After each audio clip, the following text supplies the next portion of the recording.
नवरात्रि के 5वें दिन पूजी जाने वाली स्कंदमाता माँ दुर्गा का अत्यंत करुणामयी और वात्सल्य से भरा रूप है। वे भगवान कार्तिकेय स्कंद की माता हैं, इसलिए उन्हें स्कंद माता कहा जाता है।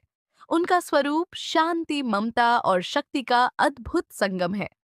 पौराणिक कथा के अनुसार जब असुरों का अत्याचार बढ़ गया और देवता अत्यंत परेशान हो गए, तब उन्होंने भगवान शिव और माता पार्वती से सहायता की प्रार्थना की। उसी समय तारकासुर नामक एक शक्तिशाली राक्षस ने तीनों लोकों में आतंक मचा रखा था। उसे वरदान प्राप्त था कि उसका वध केवल भगवान शिव के पुत्र द्वारा ही हो सकता है। देवताओं की प्रार्थना सुनकर माता पार्वती ने भगवान शिव से विवाह किया।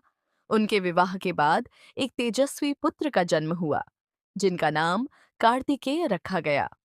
वे अत्यंत वीर, तेजस्वी और युद्ध कला में निपुण थे।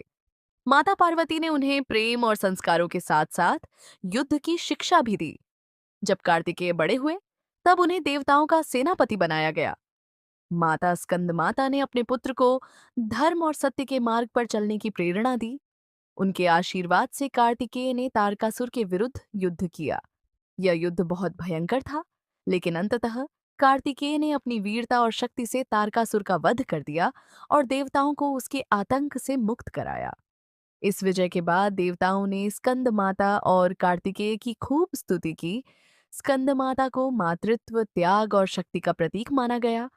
वे अपने पुत्र को गोद में लेकर सिंह पर विराजमान रहती हैं।